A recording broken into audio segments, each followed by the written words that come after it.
یا اللہ یا اللہ۔ میں ہمیشہ ایک پیپر میں فیل ہو جاتی ہوں۔ میرا وہ پیپر جو ہے اکتوبر میں ہے۔ آپ 7 دفعہ علم نشرح کا سورت پڑھ کے دم کر کے سینے پہ پڑھا کریں، پھر امتحان والے دن بھی پہلے دم کر کے پھر امتحان دیں۔ اور وہ جو ہے نا، بعض اوقات یہ بھی ہوتا ہے کہ وہ پیپر کوئی تمہیں صحیح پڑھانے والا استاد نہیں ملا۔ میرے اپنے بیٹے کا مسئلہ ہے، ایک پتہ نہیں، اب مجھے یاد نہیں ہے وہ کون سا پیپر تھا،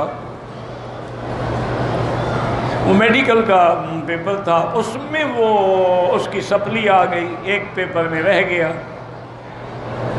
تو اب اس نے مجھے کہا کہ وہ میرا پوتا ہے، یعنی بیٹا تو نہیں، دادا، کہ میں اس پیپر میں رہ گیا ہوں، اور مشکل یہ ہے کہ ایک تو یہ پیپر بڑا مشکل ہے، اور دوسرا یہ ہے کہ ہمیں جو پڑھانے والے استاد تھے وہ صحیح انداز میں ہمیں پڑھا بھی نہیں سکے، ہمارے دماغ میں یہ اترا ہی نہیں، تو ہم امتحان کیسے دیتے؟ سارے لڑکے فیل ہوئے۔ میں نے کہا اچھا انشاءاللہ کوئی حل نکلے گا۔ میرے ایک دوست تھے ڈاکٹر، اب مجھے نام بھول گیا، بلوچ فیملی سے تعلق رکھتے تھے، اب وہ انگلینڈ چلے گئے ہیں۔ وہ اس وقت سعودی جرمن ہاسپٹل میں تھے، ان کا جو جرنل نکلتا ہے اس کو وہی لکھتے تھے۔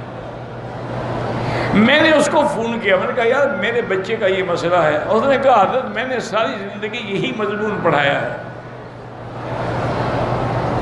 اور اسی میں نے پی ایچ ڈی کیا ہے، آپ اپنے بچے کو میرا نمبر دے دیں، مجھ سے رابطہ کر لیں، میں انشاءاللہ صرف 2 دن میرے پاس آ جائے، میں پوری کتاب پڑھا دوں گا۔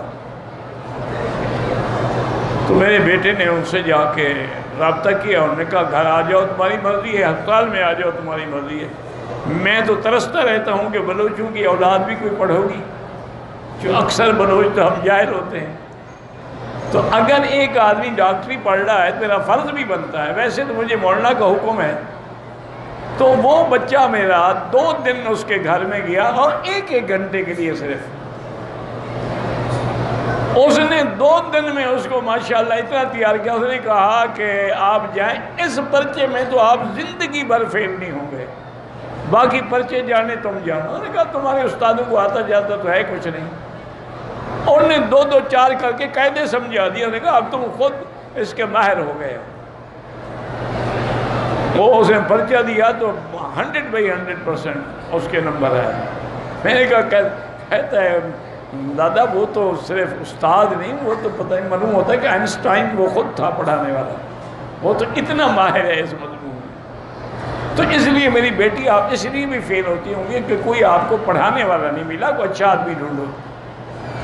لیکن مرد ہو تو پردے میں پڑھنا، اعتبار نہ کرنا، خاص طور پہ مولویوں پہ اعتبار نہ کرنا۔ اس کی وجہ ہے کہ مولوی بھوکے ہوتے ہیں نا، گناہ گار ادھر ادھر منہ مار لیتے ہیں، مولوی کی تو ملتا کوئی نہیں۔